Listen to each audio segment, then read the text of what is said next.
looking at a market that's going to be fixated on the Federal Reserve this week. I want you to take a peek at stocks. They're concerned that this is the week the Federal Reserve hikes rates or doesn't hike rates. In other words, no matter what the Fed does, the market's going to interpret it negatively. I want you to take a look at a 30-year Treasury bond. I had a 10-year Treasury note, 10-year more to the point. 30-year under 3%. We've got very little movement.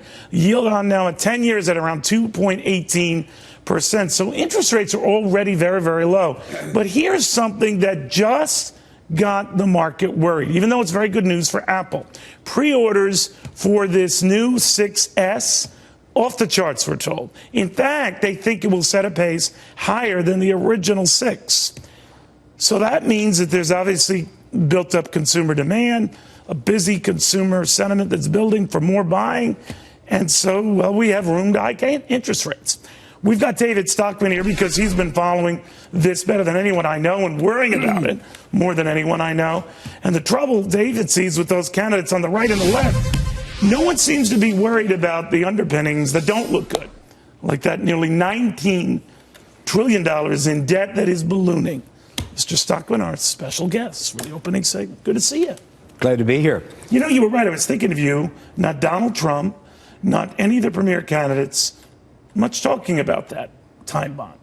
Yeah, and it is the time bomb, and it's the heart of the issue. I'm talking about the Fed and the upcoming decision. I'm arguing that the jig is up. 80 months of ZIRP, zero interest rates, is crazy enough.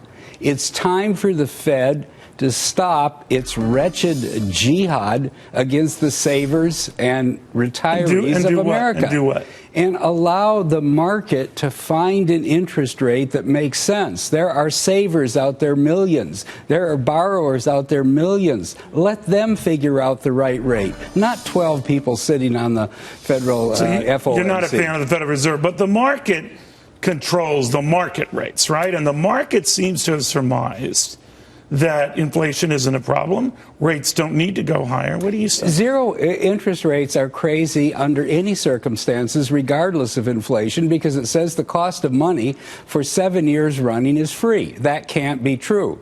The market is not setting interest rates. So you don't believe the litmus test they use, Dave, with 2% inflation, whatever it is, you get near that, above that, keep pace with jobs with that, you've got problems? No, the 2% is totally a made-up target that conveniently allows them to shovel free money into Wall Street. It never does get to Main Street. The whole idea of zero interest rates is to get, consumers and households all jiggy and get them borrowing and spending.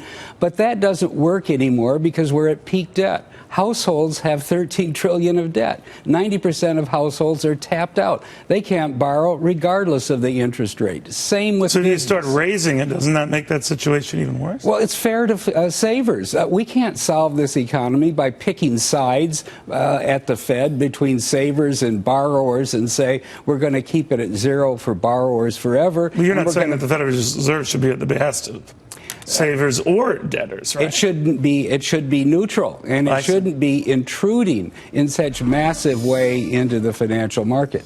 Okay, so you bring all these issues up all the time, and God bless you, you're way ahead of politicians who don't, and they don't for good reason. They talk in the aggregate about, oh, we got to address entitlements, but they really don't spell out the details, and that worries you. Yes. Right. See, one of the evils of zero interest rates, of this massive monetization of the debt, remember, in the last 6.5 years, the Fed has purchased $3.5 trillion of government debt and basically funded it out of thin air by hitting, the send button on its computers.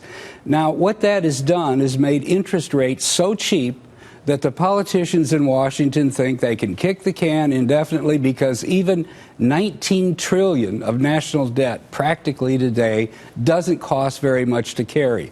The $19 trillion today, because the Fed is so manipulated and suppressed the interest rate, costs less than the $6 trillion that we had at the turn of the decade. So therefore, what they're doing... Because interest rates are so much lower. Because the interest rates are so much lower. So what they're doing is creating a false financial market a false signal, not only to Wall Street gamblers who borrow money for free and just keep buying and bidding and gambling, but to the gamblers in Washington who think we can just let the entitlements run, not worry about the fact that Social Security is within. But even Donald Trump does that. He's Mr. In Your Face, no unspoken thought. You'd think on this he'd leap and say, my friends, we got a real big old problem here, but he avoids it. Well, actually, the Fed's money printing has been good to Donald Trump over the last 30 years. Why has real estate boomed in New York and throughout the country? Because debt has been so cheap that developers and investors... Who are the candidates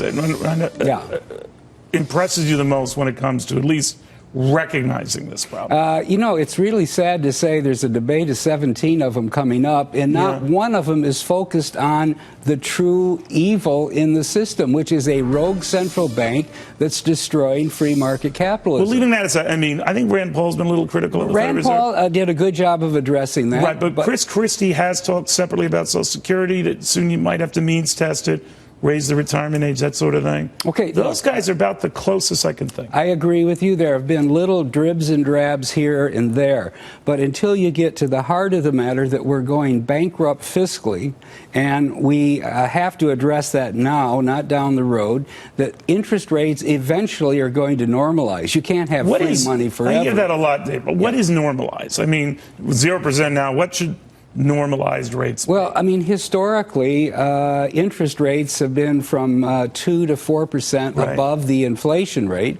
The inflation rate today is manipulated by the BLS in Washington. It's easily so 2%. We should be looking at overnight bank lending rate of about 6%. Yeah, overnight rate should be somewhere in the 3 to 6% range. Can you imagine what that would do to the debt? It would cause a lot of consternation, but also it would stop the gambling. Why do we have $59 trillion of debt on our economy, public, private? You're talking about all unfunded liabilities. No, not the unfunded liabilities. Actually, the debt outstanding of households, businesses, government. Combining it all. Okay. It is a staggering number, okay? It compares to $10 trillion 2 decades ago. So how would you deal with it? Last time you were here, you would say, we have to raise taxes, we have to cut spending at the same time. We have to do that in Washington. We have to allow the free market to set the price of financial assets, whether it's money or long-term debt or equities or anything in between. And until we get back to those principles, let the market decide the price of things and let Washington implement fiscal responsibility, I think we're just drifting towards a greater and greater crisis.